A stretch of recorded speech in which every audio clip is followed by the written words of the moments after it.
Priya tests packaging materials at a food safety lab in Leeds, and she's tired of watching one 2019 study get twisted into "your tea bag is poisoning you." That study was real. Certain plastic tea bags released billions of microscopic particles when steeped in hot water, but it tested specific materials, not every brand on the shelf. So no, Yorkshire Tea and PG Tips aren't proven toxic, and calling 5 famous brands poisonous without brand-specific testing isn't science. It's a headline with no evidence behind it. By the end of this, you'll know exactly what's actually in your tea bag and how to judge any brand's claims for yourself. Start with what a tea bag is actually made from, because it's not one universal material across every brand. Some traditional heat-sealed bags used polypropylene, a plastic, as part of the sealing process. Others use paper fibers, plant-derived materials, or different sealing methods entirely, and that's changed a lot over the past decade. Priya's lab sees new packaging submissions constantly, brands switching materials, which means a historical claim about a bag's construction doesn't automatically describe what's on shelves today. That famous 2019 microplastics study is the source almost every viral tea video is built on. Researchers steeped specific plastic tea bags in near boiling water and measured an enormous number of microscopic and nanoscale particles released. That result is genuinely striking, but it tested one type of material under specific lab conditions, not every tea bag ever sold. Particle count also isn't the same thing as proven harm. Detecting something in a lab isn't the same as establishing a health effect in a human body. Scientists are still actively researching what microplastic exposure actually does to us long-term, and that research isn't finished. So a fair statement is some plastic tea bags release large numbers of particles under lab conditions, not "you are drinking petroleum," which is rhetoric, not evidence. Priya says the phrase that annoys her most is calling standard black tea industrial dust. Smaller leaf grades, called fannings and dust grades, are real commercial classifications based on particle size after processing, not literally sweepings off a factory floor. Smaller particles expose more surface area, which is exactly why they brew quickly and strongly in a bag. A small particle tea can be excellent or mediocre, same as whole leaf tea. Particle size alone doesn't decide quality. Now let's talk pesticides, because this is where the claims get shakiest. Tea plants can be treated with pesticides, and regulatory testing does sometimes detect residues. That part is true.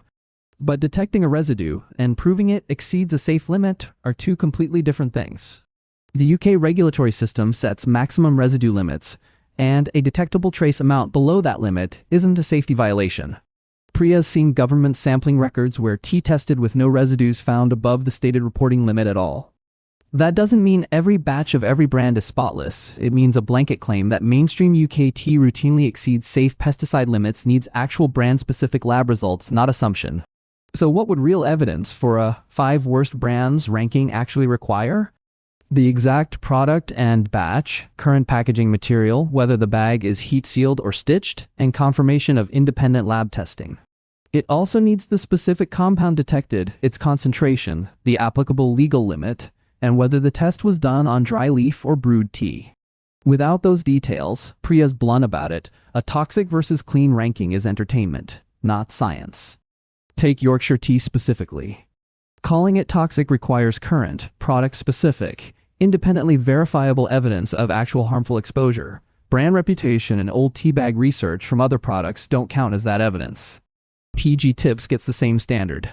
Its pyramid bag is visually striking, but a past material choice isn't proof of what's inside the current product sitting on shelves today.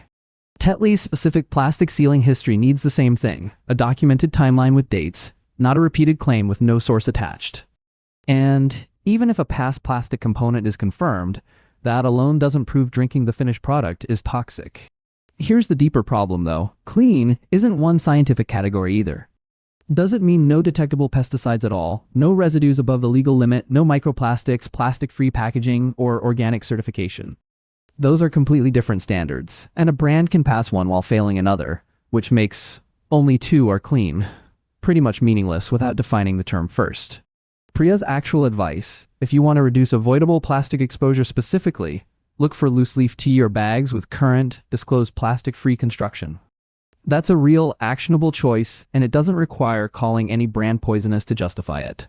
If pesticide residue specifically worries you, organic certification is a reasonable preference, though it doesn't guarantee zero environmental contamination either. Nothing does at that level.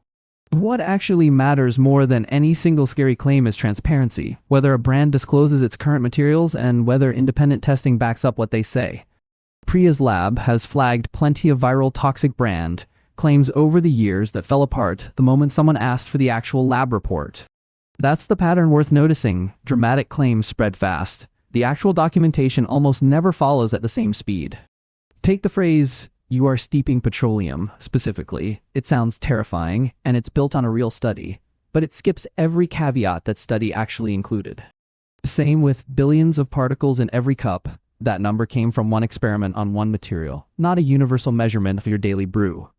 None of this means the underlying concerns are fake. Plastic in food packaging is a legitimate, ongoing scientific question worth taking seriously. It means the honest version of this story is more useful than the sensational one, even if it's less dramatic. Priya still drinks her usual brand every morning. She just switched to a version with disclosed plastic-free bags once she found one she trusted. That's the actual takeaway here, an informed preference, not a panic based on a viral claim with the context stripped out. If you're going to judge any tea brand for yourself, ask these questions before believing a ranking. What exact product and batch was tested, who tested it, and were the results ever independently repeated? Was the test done on dry leaves or the brewed cup, and does the detected level actually exceed a real legal limit? If those answers don't exist anywhere in the claim, treat it as unverified, no matter how many views the video already has. Priya checks new packaging submissions every week, and she says the real story is genuinely interesting. It just doesn't need exaggeration to hold attention. Materials are changing, some brands are getting more transparent, and some genuinely aren't moving fast enough. That's a real, ongoing story worth following. It just isn't the same as 5 household names being secretly poisonous. The next time a video claims a major UK brand is toxic, the first question worth asking is simple: where's the actual lab report? If nobody can answer that, the claim isn't information, it's just a guess wearing a scary headline. If you want to actually understand microplastics beyond tea bags entirely, and where they're really showing up in daily life, that's exactly what comes next. Go watch that one, because tea bags are just the beginning of where this particular story actually goes.